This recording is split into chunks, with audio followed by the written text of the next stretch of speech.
Samantha हमेशा से सोचती थी कि उसके परिवार का घर साधारण था, कुछ भी खास नहीं।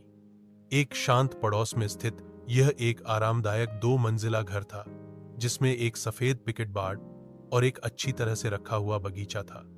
फिर भी जैसे ही वह एक दोपहर धूल भरे अटारी में घूमते हुए उसकी नजर कुछ असामान्य पर पड़ी। दूर कोने में भूली हुई बक्सों के ढेर के नीचे उसने फर्श बोर्ड के नीचे छिपा हुआ एक संकीर्ण ट्रैपडोर देखा। जिज्ञासा प इक्विड वह घुटने टेककर उसे खींचा। नीचे स्थित छोटा सीढ़ीदार मार्ग एक धुंधले बासी सुरंग की ओर जाता था। दीवारें पत्थर से बनी थीं और एक हल्की ठंडी हवा अंदर से फुसफुसाती हुई प्रतीत होती थी। दिल धड़कते हुए सामंथा सावधानी से नीचे उतरी, उसकी टॉर्च अंधेरे को चीरती हुई। सुरंग उसकी उम्मीद से कहीं अधिक लंबी खिंची हुई थी, पृथ्वी के नीचे मुड़ती और घूमती हुई। वह हिला नहीं सकी। उसे ऐसा लग रहा था कि वह अतिक्रमण कर रही है, कि कुछ उसका इंतजार कर रहा है। अनंत काल की तरह लगने के बाद सुरंग आखिरकार एक छिपे हुए कमरे में खुल गई।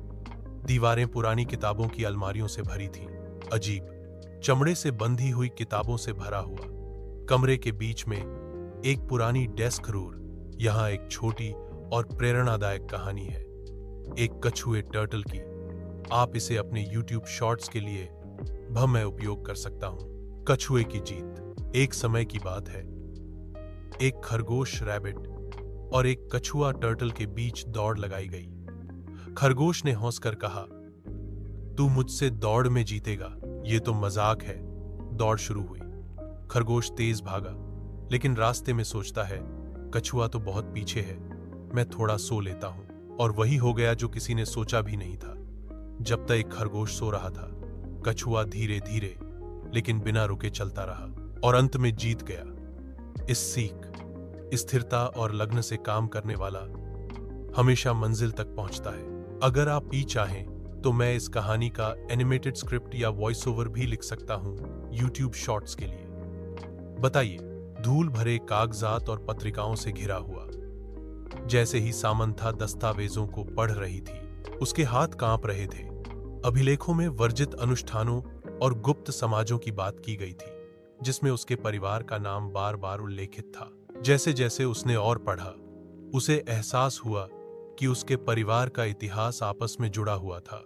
अंधेरे रहस्यों के साथ शराब पी, ऐसे रहस्य जिन्हें दफन रहना था। उसने कुछ ऐसा उजागर किया था जिसे किसी को नहीं जानना चाहिए था, कुछ ऐसा जो पीढ़ियों से छिपा हुआ था। जैसे ही खोज का भार उस पर पड़ा, उसने उसके पीछे से सबसे हल्की आवाज सुनी, एक फुसफुसाहट, धीमी और ठंडी। वह अकेली नहीं थी,